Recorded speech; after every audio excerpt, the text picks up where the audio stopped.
नमस्कार दर्शकों, मैं हूं ऐश्वर्या कपूर और आप देख रहे हैं मेरे साथ पूछता है भारत। शुरुआत ऐश्वर्या के एजेंडा से और आज एजेंडा में यह बात कि दर्शकों इलेक्शन तो एक जीतेगा और एक हारेगा, ना दोनों जीत सकते हैं और ना दोनों हार सकते हैं। जब भी यह प्रक्रिया शुरू हुई होगी, कोई बोलता है रोमन्स ने शुरू किया था, तो कोई कहता है नहीं, हमारे हिंदुस्तानी सभ्यता में सबसे पहले हुआ। जहां भी हुआ होगा उसकी बहस के लिए, हालांकि वो एक अलग बहस हो सकती है सुधांशु जी के साथ, एक नहीं 2-3 घंटे की, लेकिन आज जिस बहस में मैं बात कर रहा हूं वो ये 2014 जब पहली बार नरेंद्र मोदी देश के प्रधानमंत्री बने, भारत के प्रधानमंत्री बने, वो दिन और आज का दिन है। वो इलेक्शन और उसके बाद हर एक इलेक्शन जिसमें बीजेपी जीती है, उसमें विपक्ष ने कोई ना कोई रोना, कोई ना कोई बहाना। जब पहली बार 2014 के बाद ईवीएम का बहाना कांग्रेस के कई वरिष्ठ नेताओं ने,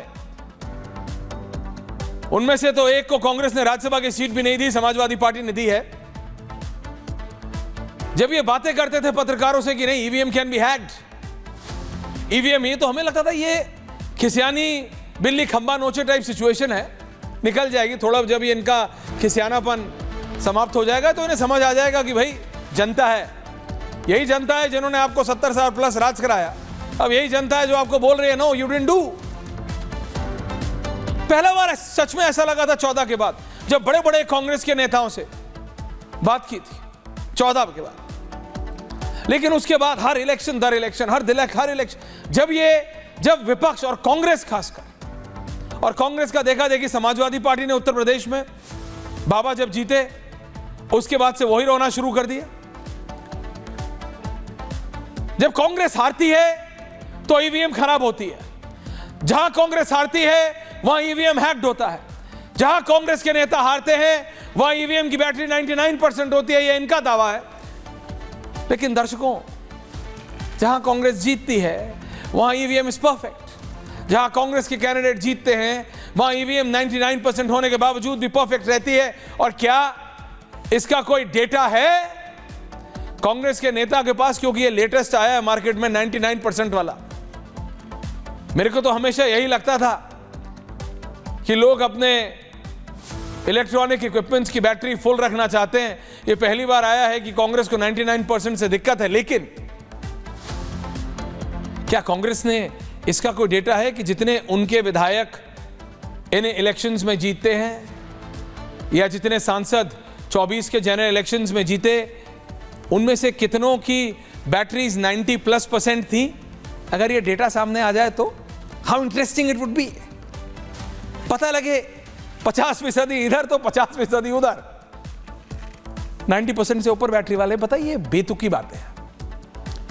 आप अपने हार का आकलन नहीं करना चाहते, आप इस बात का आकलन नहीं करना चाहते कि चाचा सोरोस या ताऊ सोरोस के, you can not use this international agenda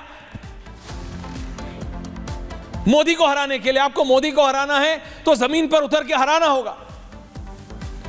Haryana का चुनाव था दर्शकों, दिल्ली में बैठे हर इंटेलेक्चुअल ने, अभी सतीश जी जुड़ेंगे, पंकज जी जुड़ेंगे, सुधांशु जी जुड़ेंगे, हर इंटेलेक्चुअल ने, हर वो व्यक्ति जो अपने आप को ज्ञाता बताता है, हर वो व्यक्ति जो ये बताता है कि उसके पास 1000 से ज्यादा किताबें हैं, and if I am wrong prove me wrong, ये बोल दिया था कि बीजेपी हरियाणा हार चुकी है। किसी ने क्लब में बैठ के, तो किसी ने कॉफी की टेबल पे बैठ के, किसी ने दोपहर के लंच पे, तो किसी ने लेट डिनर पे ये घोषित कर दिया था कि Khattar is the reason. Khattar ने हरा दिया है हरियाणा बीजेपी को, खट्टर ने बर्बाद कर दिया है बीजेपी को हरियाणा में, और खट्टर की वजह से बीजेपी ना को चने चबवाएगी, बीजेपी ये और बीजेपी वो। और लेकिन जब रिजल्ट आया, कोई बाल खुजा रहा था, कोई बाल नोच रहा था, समझ नहीं आया था लोगों को कि ये हो क्या गया, हो कैसे गया। फिर the easiest target, election commission, shoot the messenger. जब मोदी को नहीं हरा पाते तो मीडिया को बोलेंगे, लोगों को बोलेंगे। अब जब उससे भी कुछ नहीं हो रहा तो भाई ये प्रोसेस को ही रिक कर दो।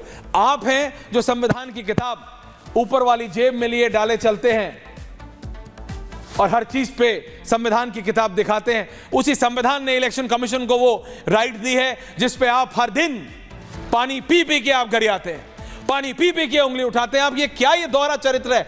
आपको लगता है, विपक्ष को लगता है कि देश की जनता नहीं देख रही?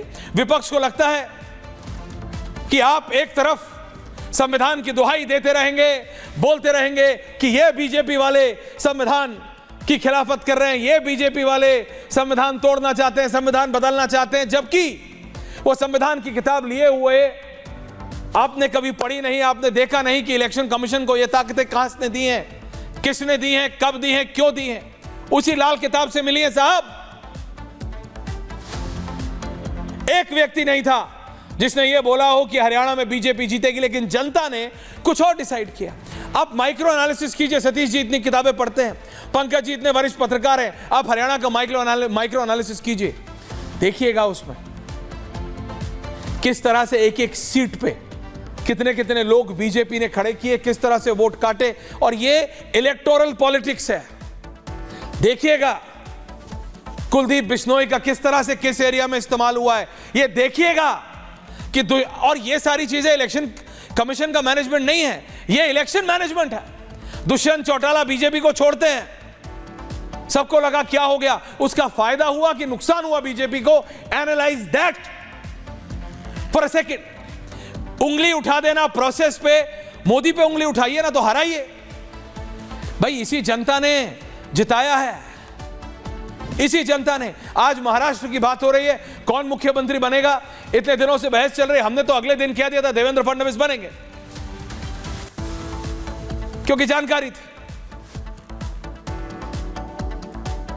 उसी व्यक्ति ने कहा था जिसने उस समय कहा था कि एकनाथ शिंदे बनेंगे, और 1 मिनट के लिए सबने सवाल खड़े किए थे।